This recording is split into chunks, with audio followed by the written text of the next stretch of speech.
This particular session will be focusing on the latter, healthy humans, and how we might use linked open data in order to support our rural communities in accessing the data they need in order to improve the access to services where there's the need.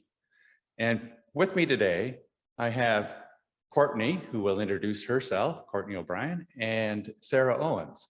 And Mike Carter from Scribble Maps will be doing the hands-on session after we have our opening roundtable dialogue on the 211 Unmet Human Services data set and how we might use that to support rural communities.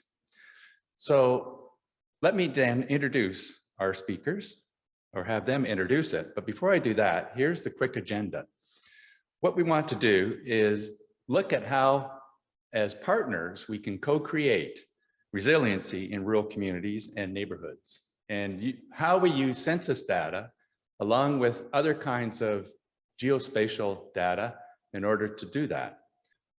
Let's start with introductions. And Courtney, tell us, who are you and what do you do? And what are you looking for from the Go Open Data Hackathon? Yeah, thanks so much, Jonathan. So hi, everyone. Good morning and happy to be here. So yes, my name is Courtney O'Neill and I am a registered dietitian as well as the project coordinator for the Simcoe County Food Council. And to give you a little bit of background on that, the Simcoe County Food Council is a community-based organization funded through a grant from the County of Simcoe, and we are working to reduce household food insecurity and enhance community food security. And the work that we do is driven by a framework that has 7 goals that range from poverty reduction to community food literacy, food skills, local food, supporting temporary food and emergency food relief. So quite a broad range of goals that collectively we work towards. And we have been, in business, if you will, for the last 2 years, just after the pandemic hit. So we've had a lot of great experiences working with our local food banks, food skills programs, community organizations. And what's brought us here today is this constant desire to have connection between all these assets, and how do we know what exists in our community? How can people, whether it's individuals in the community or organizations, access this information? And the conversations led us to Jonathan and Sarah, and then being here today. So my hope being here today is really seeing how we can use data and technology to put food assets into accessible forms so people can know what exists in their community. That's great. Thanks for that introduction. And thanks for pointing out the need, because I think one of the key things we want to get out of this workshop is how the hackathon challenge that starts Saturday can address that need, specifically for rural communities. Now, Sarah, introduce yourself. What do you do? And how do you support the counties in using the unmet service needs to improve access to services in rural communities?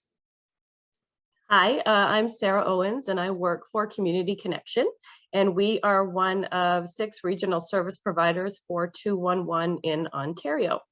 If you haven't heard of 211, 211 is a 3-digit dialing code available everywhere in Canada and the United States. And we help to support individuals from our community get access to services that they need. So people can call, email, text, or chat with us 24 hours a day, 7 days a week. We listen to people's problems and we connect them with community resources. So when Courtney says, what programs exist, that is sort of our bailiwick. We have a provincial database of community health, social service data that we use to support individuals. As part of this work, we record all of the interaction data to get an understanding of what the needs are at a community level. We also record unmet needs And all of that data is accumulated into our BI system, and we do openly share it.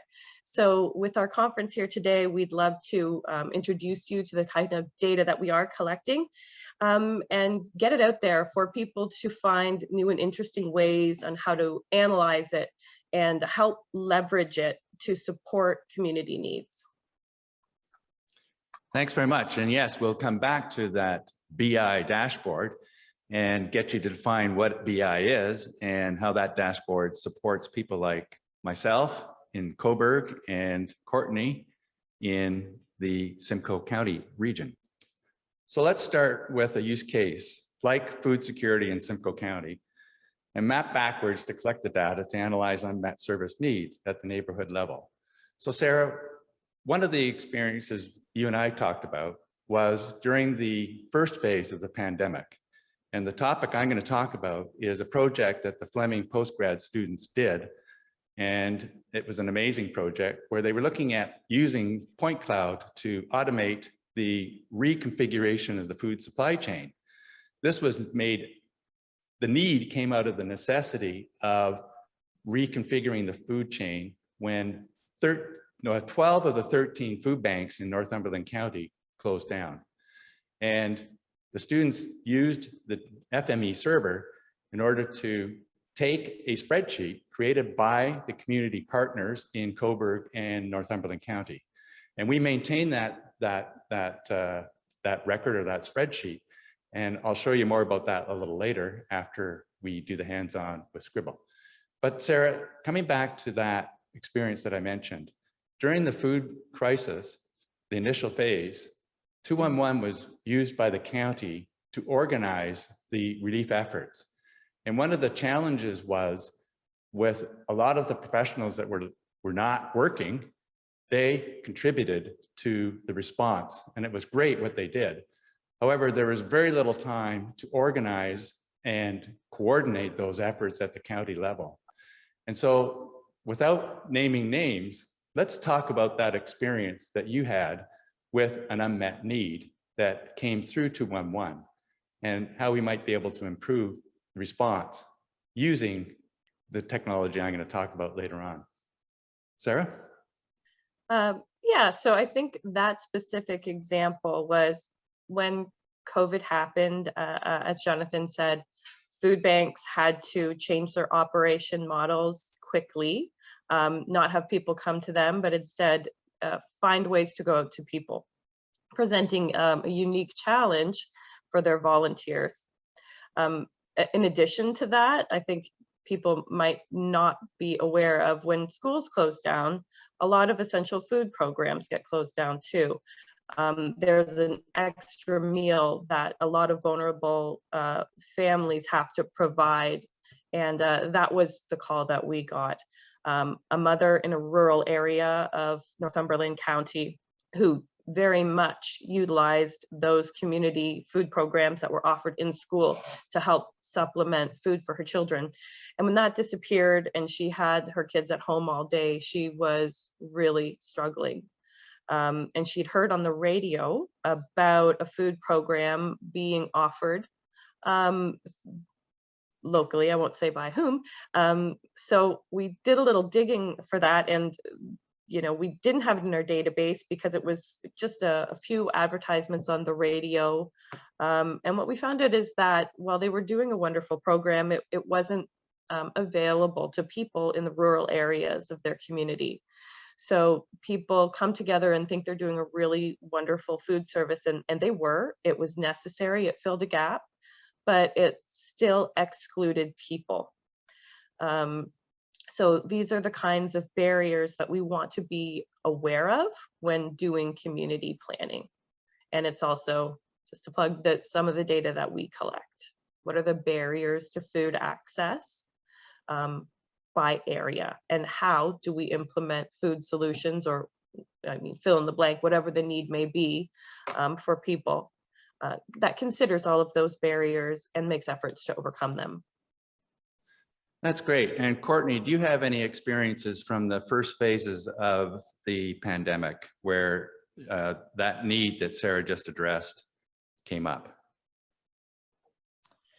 Yeah, a few different examples come up. I think one was just being aware of the temporary food relief programs or emergency food relief programs that existed in all the different communities. So that's where 211 data was extremely helpful.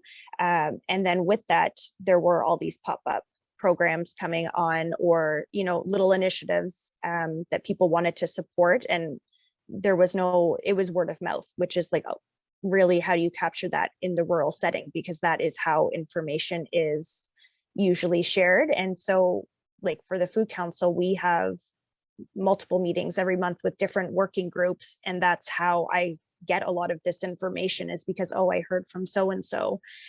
So regular communication to try to capture this data was really, really important. I think building on what Sarah was saying, one of the food banks in Simcoe County started working with the local student nutrition program. And I know that's happened in a few other counties as well. And so how do you make people aware of that? And how do other organizations hear about it so they can maybe replicate it as like a best practice?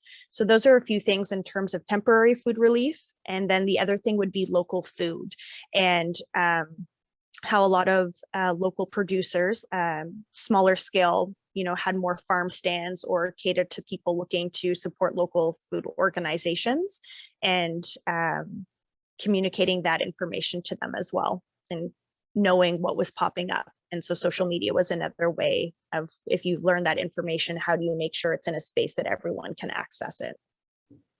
That's great. And I'll give one example from Northumberland County. During the first wave of the pandemic, I walked down to the Salvation Army and stood out the back where people were showing up to get access to food and other resources that they needed. And I talked to one of the people there, and he had walked for an hour to get to the Salvation Hub, whereas normally they would be able to know where their clients are and be able to use their truck to get the resources out. But what happened with the federal response, there were dollars that came down. And the public health unit, for example, got $10,000 in Port Hope to create hot meal service. And the Salvation Army clients, when they were tracking them in their database, they disappeared. And they had no idea where they went, but they just assumed that they were going over to where they could get access to the hot meals. But they didn't know, and therefore they had no way of really understanding how best to respond, working with their partners in that community. And that was all part of a federal grant that went to a national organization, and then the national organization turned around and through trickle down, that's how the public health unit got the $10,000. And the other one was Food Rescue. Food Rescue is an amazing app, point cloud app. And what they were doing is they were identifying where there was excess food that was going to rot in the farmers' fields. And they put that out and said, here's all this food. For example, French fries. The French fries that are used in restaurants are not ones that you can put in bags that are sold in the supermarkets. So they had to rescue this food that couldn't go to the restaurants because they were closed. And they put that in their app, and you could go in as a community agency and say, I need those potatoes and we will distribute them locally this way. Now that's a great idea at the national level, and this is what this organization does. But the Food Rescue locally wasn't connected in to the supermarket infrastructure. There was one particular supermarket that was active. The others, you had to go through their head offices, and that was a barrier. So we had lots of farmers with tons and tons of tomatoes that were going to rot in the fields if they couldn't redistribute them for addressing food security during the pandemic. We're hoping that we can fix that. And one of the ways that we're hoping to fix that is by leveraging post-secondary programs like the Fleming Postgrad program. Sustainable Coburg has had 3 collaborative research projects with Fleming and with Trent. We've had others as well, looking at things like energy, water quality, and food security. The one I want to talk to you today about is the one that we did called Sustainable Coburg Interactive Web Food Map. And this came out of another mapathon that we did here at Venture 13 in 2019. and it was called Put Fresh Food on the Map. And that was our first experience of trying to leverage youth and their digital skill set to address a local need, in this case, putting fresh food on the map. That was in 2019, and they came up with an app. It was a half-day hackathon, like the one we're going to have April the 23rd. And what they came up with was amazing. The most amazing part of it was the name. They called it North Yumberland.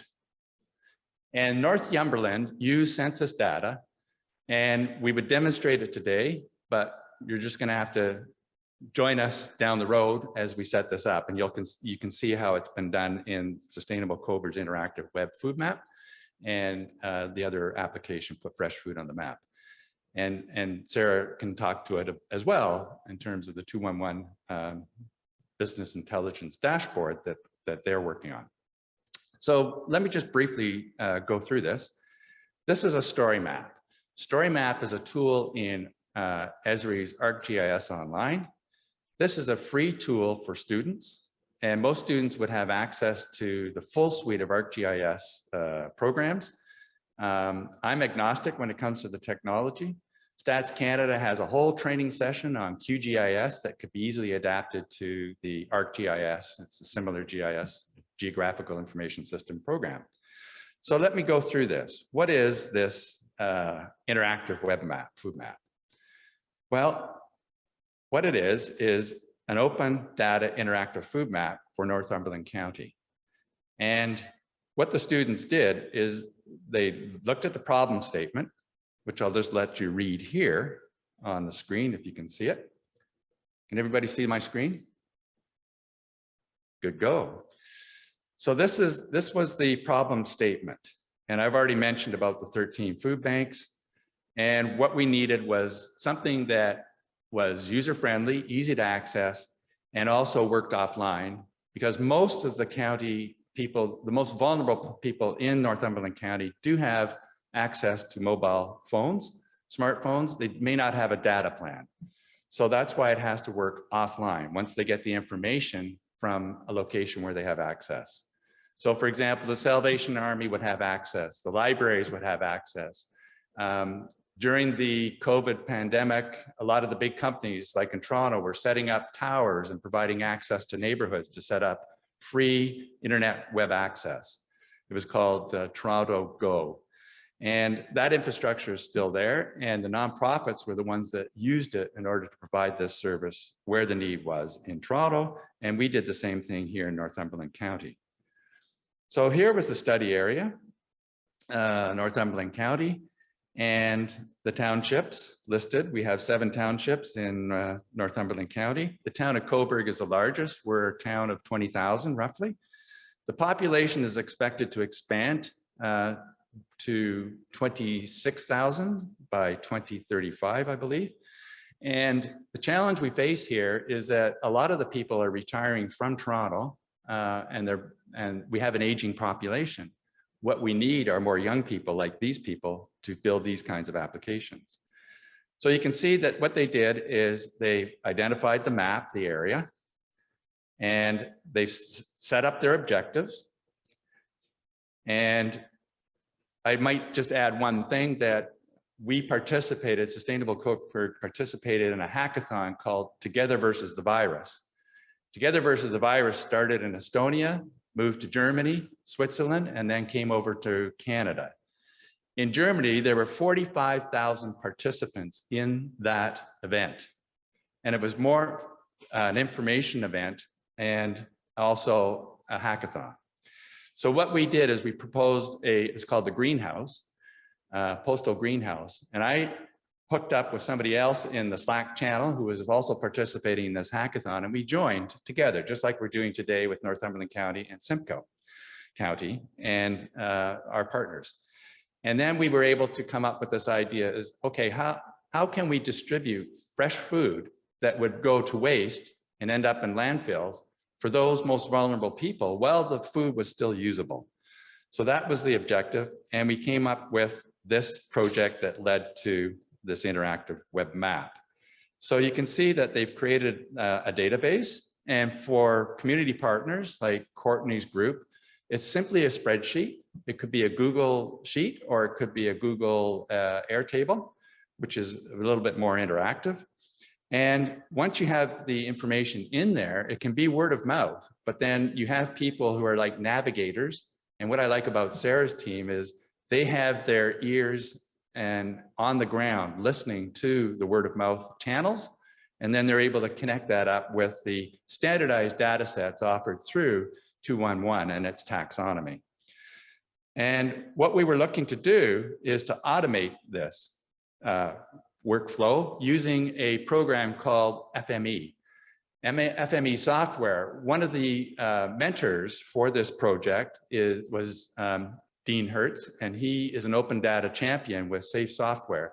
Safe Software is a Canadian success story out of Vancouver. They do work all over the world. In fact, they were involved in the Blue Dot AI machine learning application a doctor put together after SARS that was the first to discover the spread of the COVID virus from China. And they use data from open data of the airline traffic from China to the rest of the world. And we're able to identify the pattern in which that virus would spread. So visualization is a key thing here, maps. And the other thing that you have to be aware of is it needs to be accessible for those that have that are blind, deaf, or have a cognitive dissonance challenges. So that's a challenge if you're using maps, but I don't want to go into the details. I want to just get into this. So here's the timelines. They did this over the course of, well, the program was 10 months, and they did this over the course of 4 months of that program. So it's really a hands-on learning experience. And what they used was this survey 2123 form. And in the form, you can enter, you create the form, just like a Google form, and you enter that information. And then what they did is they mapped it out to make it say, if you were going to do a pop-up site, place it here where it would be walkable, 15 minutes for those most vulnerable who didn't have transportation and couldn't drive to the one food bank that was operated by the county. So this is just an example of how they would do that. You can see the green dots, and the shaded area around it would be the walkable area. And now the solution after 7 weeks of dedicated work, and I have to say they've created this dashboard, and I'm going to give Sarah a heads up. I'm going to turn it over to you in a minute to talk about the 211 dashboard that you're working on, because I think it's very similar. And we did use the data that David Montaigne, the Find Help data manager, provided for this project. And you can see that they are able to then say, here are the food markets in your area. Of course, most of them were closed. And so a lot of them were just pop-up sites in a parking lot somewhere. And then they were able to use local food markets and bring those people into the mix. So if they were driving to say, they don't want to necessarily have people showing up at their gate, their farm gate, they want to take it somewhere, or have people pick it up, volunteers, and drive it to where it would be accessible. That's what this dashboard was doing. And you can see that here are some examples. You can market locations, and these would be pop-up sites, not just your traditional locations during a pandemic. And then you can do the survey link. I won't show that. And then there's the demo. You'll have access to these slides, and the demo is a 14-minute demo of this project, which is very useful. It gets more technical. And then here are our clients. And you can visit the clients here. And that's a database that Courtney, people like yourself, would set up and you would use with the public health unit. And they did that they did the census data for your dissemination areas, which is the smallest area. And then you can begin to create what are called heat maps to say, here's where the need is based on what we know and what we've been able to map and visualize through this GIS system. And here were the three amazing people. And I just looked up at their LinkedIn. So Christopher Webb, he got a job after this program working for a private firm. Jim got a job with Esri in the United States, and he actually has created some interactive workshops. So he's giving back to the community, which is great. And Kazia, she got a job with Safe Software.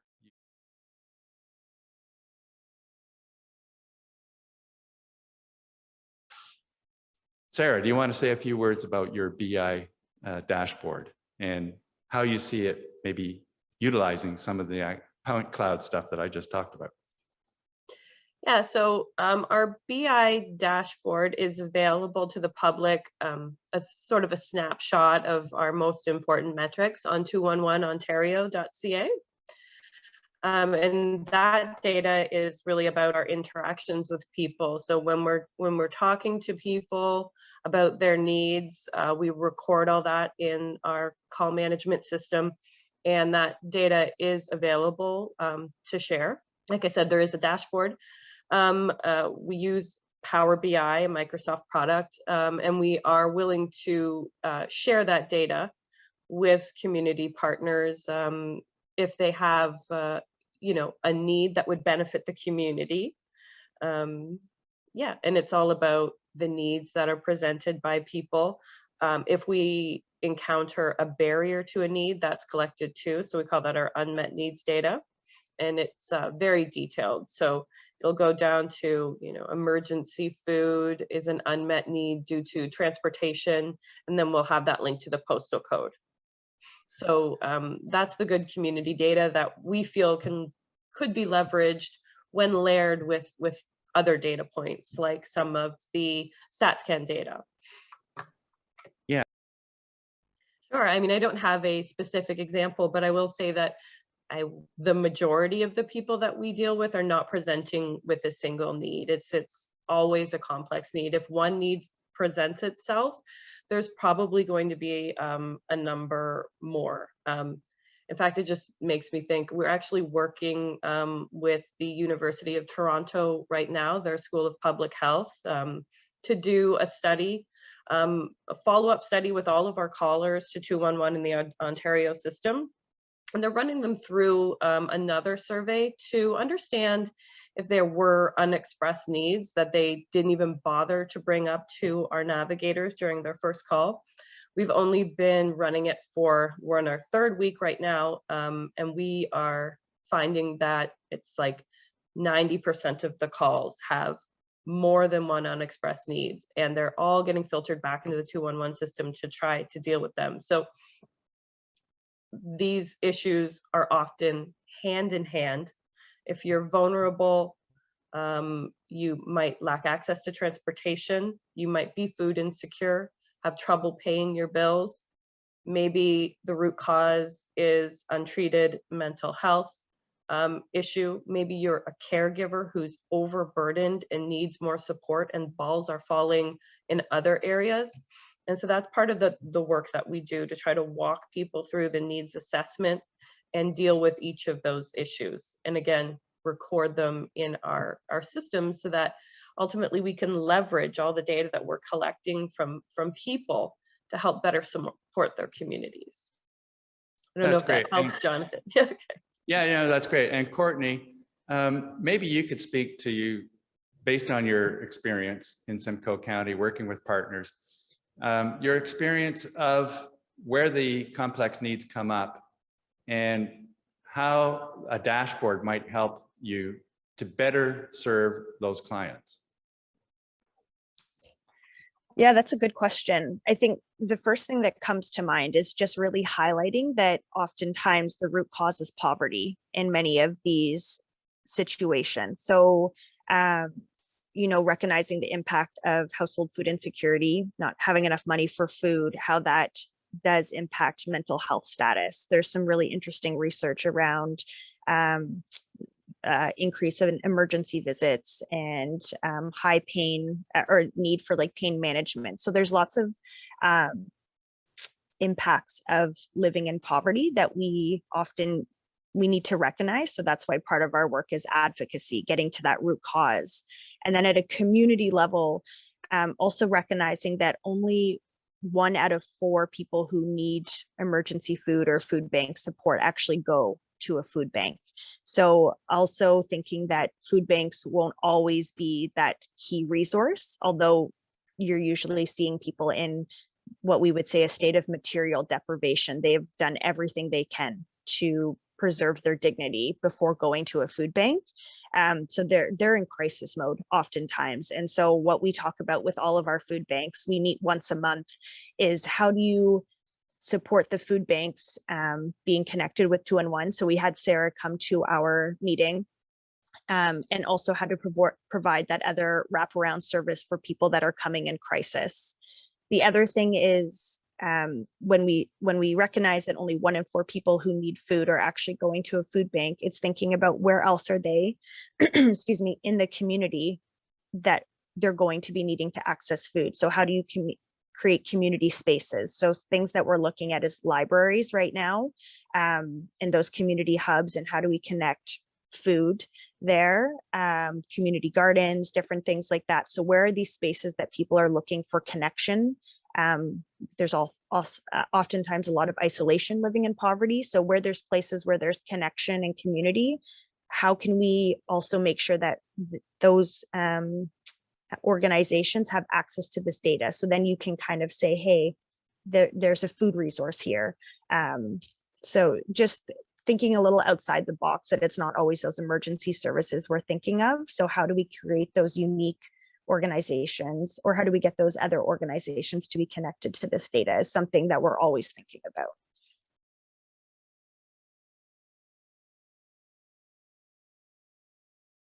So actually, as Courtney was speaking there, I remembered a map I made last summer, or actually, Jonathan, as you were talking about with the heat. So I made this for a local constituency that I volunteer for, but this is a map of all the cooling locations in downtown Toronto. So you can see that I have, beaches, pools, wading pools, air-conditioned areas, when that consists of shelters, there's libraries, and then I also have the ward sectioned off for that constituency as well. So this might look like a complex map that has a whole bunch of different information in there, but I was able to make this in a matter of seconds by just going to the City of Toronto's open data catalog and then searching cooling locations, downloading the file formats. There's many different file formats, but it was a GeoJSON file, then importing it into our software. It's really that easy. This is kind of what a spreadsheet might look like, or a CSV at its raw form right here. So a couple of different files that I have all the school information and student demographics for Ontario right here. And I have it in different categories: at board name, board type, school name, school type, the school level, school language. And we can even go through that further. We have the percentage of language that's English and French. So we can turn that into a map, and I'll show you how we can do that in a second. We also have another spreadsheet that was given to us, which has all the Simcoe and Northumberland food resources. So we can use our software to plot that out. And then what's great about plotting these out onto maps right here, and you can turn them into heat maps, as you mentioned earlier, is we can try and find holes in the system or areas where there might not be being serviced. We can also try to find patterns as well. So sometimes when you're looking at spreadsheets, it's just, again, a lot of text and words, and it's really hard to make sense of the story. It's like the script, if you will. And the map, that's the production, that's the movie, that's the bigger picture, and that's what our software helps you do. And then another one I have right here, because we have that election coming up in the summer provincially, I have an Ontario riding map. So this is kind of what it looks like on a spreadsheet right here. And this is what the finished project would be right here. So each polygon I have has all that information on that spreadsheet. It has the MPP, the party, the parliamentary role, address of the constituency office, the population, and the name.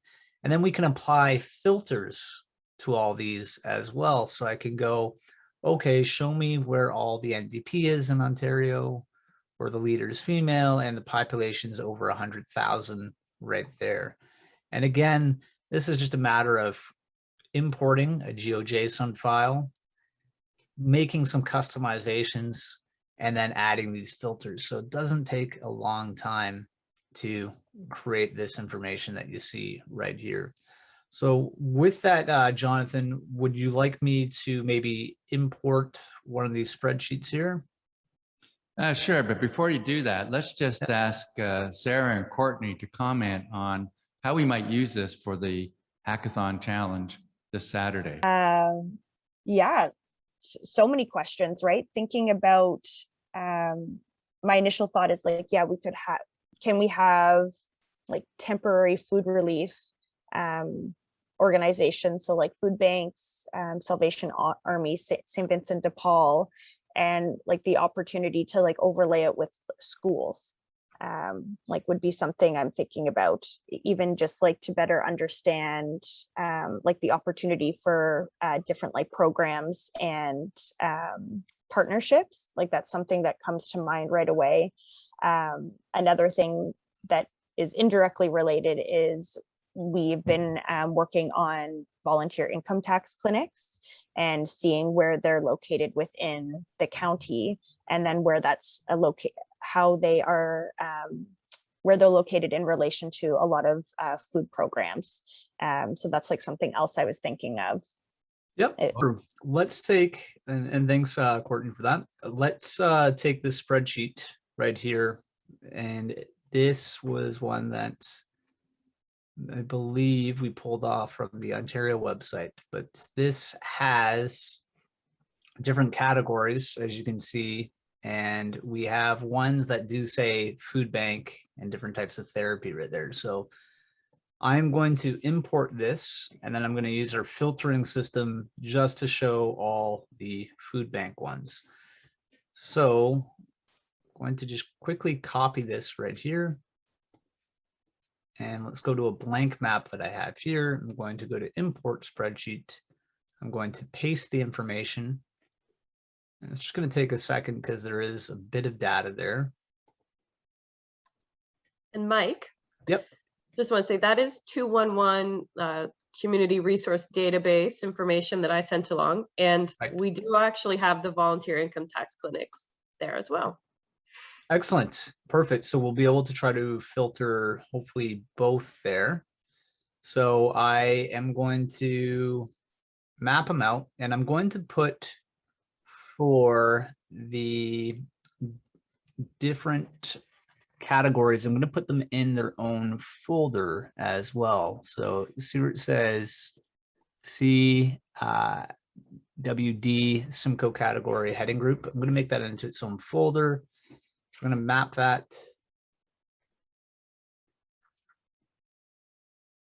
Again, it's just going to take a second. And there you can see that they've all been mapped around. When we click on that, it has all that information that we have in that spreadsheet that I showed you earlier. Then I can go and go add filters, and I can go attribute equals. So we go show me, and then we'll go to this category right here, and we'll go contains, and we'll go maybe food bank. These are the different types of food banks, as plural as well. There we go. So that's showing food banks in that category. And as you can see, we also had many different subsections of food banks as well. Or another set that you want to see, Courtney, I think you were saying maybe if we imported the schools on top of that as well. Yeah, a few things. So schools, I'm thinking community kitchens or inspected kitchens, community gardens. I think any of those are great. So I'll have this first one as the food list, right? And that is our first spreadsheet that we put in, and then we have the food banks. And let's import another spreadsheet here where will be our schools that we have. And this is going to be a massive, massive file because this is all the schools in Ontario. But this is also to demonstrate the power that Scribble Maps has in terms of importing spreadsheets. and the data that we can deal with. And you'll see that there's not going to be as much lag as well. So here we go, I'm mapping it out. And again, it's just taking a second. My Mac is, there we go, okay, perfect. So for the school board,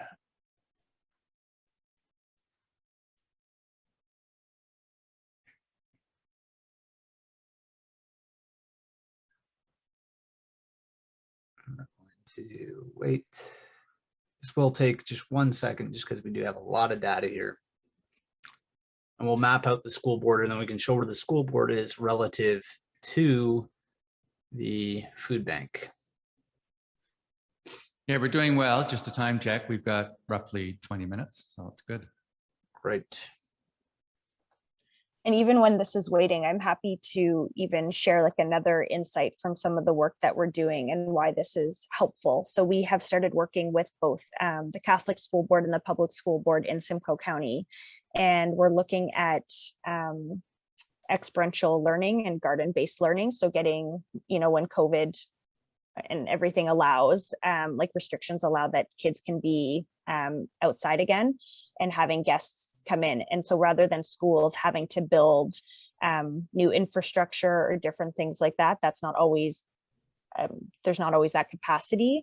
We're looking at how to partner with municipal infrastructure and community garden spaces and to be able to bring the kids there. And so this is also really helpful, you know, as we move along to say like, hey, these are the resources that we have. This looks like a partnership that we could facilitate.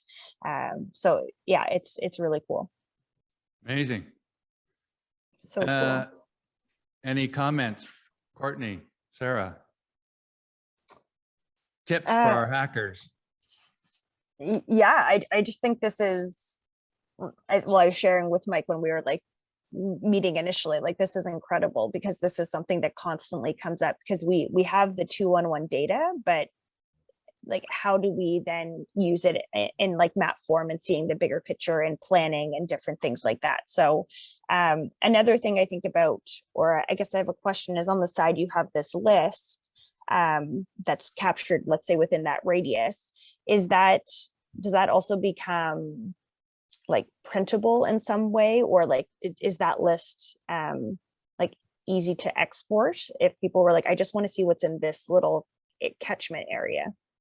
Excellent question, and absolutely, yeah. So Cool. I'm just going to save it here first. So first we can share a link of this live map with your colleagues or people you're presenting in front of. But for your initial question is if we want to save this as a CSV. So we right click on the folder, we go export CSV. And let's just make this a food banks, we'll call it. And then when I open that up, let me just find it on my desktop here.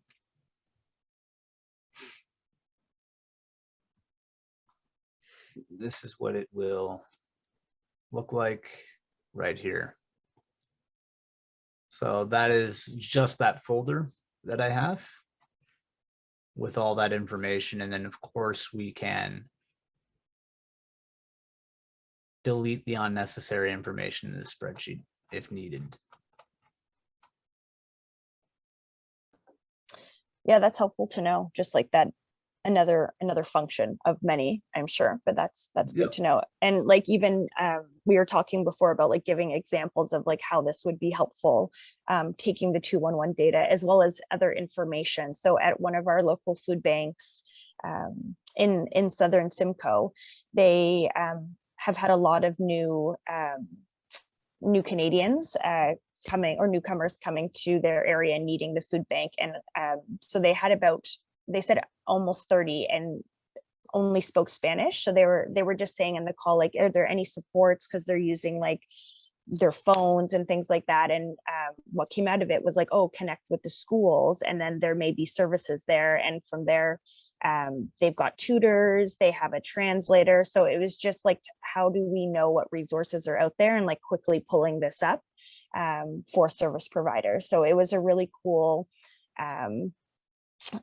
step by step of connecting all these organizations together, and just like seeing this is like, oh my gosh, it would be so cool to have that visual representation of it as well. Yep. And then further, we can also create heat maps as well to kind of get a better visual for that as well.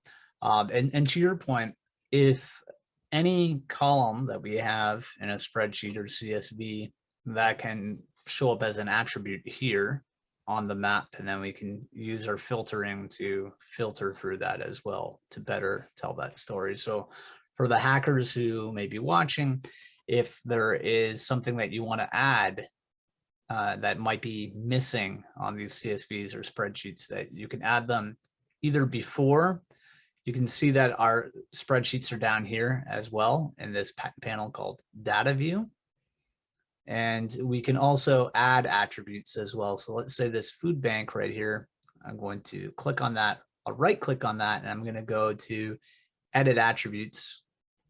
And you see it has all these different attributes. Those are columns in the spreadsheet. I can also add one as well. We can put one, say, for language. And then we can go Spanish, as you were saying, save. And then when we click on it, it will have that right there. So this is great, Mike. I think that you've given the hackers lots to chew on, and we hope that we'll get at least 3 teams competing for the prize in this category, unmet service needs. And we're looking forward to partnering with Scribble, Simcoe County, and our neighbors in Northumberland County to bring this forward and connect up our partners and our different sectors that are providing public services, like the schools, the municipality, the county, public health units. So I'm just going to give each one of you a last closing remark, and then we'll sign off. I'll start with Courtney, Sarah, and then Mike. Yeah, well, so first of all, just thank you for having me here today. It's been a learning experience for sure. I said initially, I was like, I'm not a data person. I don't know too much, but really recognizing the power that it has, especially when we're looking at whether it's unmet needs or any accessing food in whatever capacity that may be for people. So whether it's temporary or emergency food relief or connecting with like local producers, I just think there is so much capacity. And yeah, so something that I'm taking away and that we can think about for Saturday is understanding that, the root cause is often when people need temporary food relief is poverty. And so there's lots of different layers of or barriers to access. So thinking of the transportation, the food, the social isolation, we are talking about the income tax clinics. So I'm thinking about like, how can we use this technology and this data to connect people to more services, like using 211's data that more service providers can also use in tangible ways. So that's something that I'm thinking about. And yeah, I've learned a lot today. So thank you. Thanks. Sarah. Yeah, so thank you for having me. One of the things that I was thinking while I was watching Mike work with the maps is, it's one thing to have a technology, but it needs to tell a story, right? So I think it would be really interesting to maybe look at whatever service it is. If we use food as our example today, have that on the map, and then maybe layer on the unmet needs data that we're also collecting from people in these actual communities to understand why they might not be able to utilize their local food bank. And sort of that type of thinking can be expanded to any type of community resource that people who are living in poverty would need to access. I think mental health is a big one. I'm glad Courtney mentioned transportation, because that does always come up as a significant barrier when we're trying to support people in rural communities. And I think it's something that's not always taken into consideration when program building. So I think there's just a lot of opportunities to really think about analyzing problems faced by our most vulnerable individuals in our communities and how we can present a data case to try to make change in our communities to help the people that need it the most. And I appreciate the opportunity to share with everyone today and maybe see some unique solutions. Well, one unique solution would be the EV drivers, the ones that have EV cars, helping with the transportation. So it would be a decarbonized volunteer footprint. Mike, and then we'll say goodbye to our participants, and we look forward to them participating in the hackathon on Saturday. Mike, last word. Thanks, Jonathan, and thank you everyone again for having me here. And by the way, I'll be there on Saturday if anyone needs help for tutorials and if you have any questions while using our software.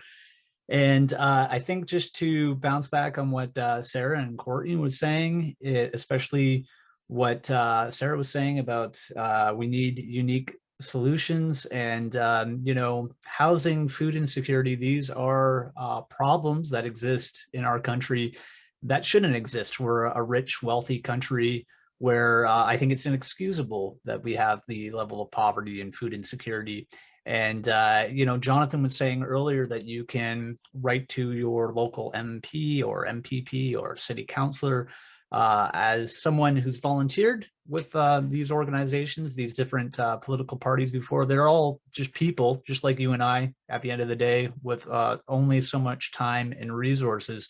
So what's really important is that we all kind of do our part to troubleshoot this issue, and it can be done. It can be solved. We just need to find different alternatives and unique solutions in order to do that.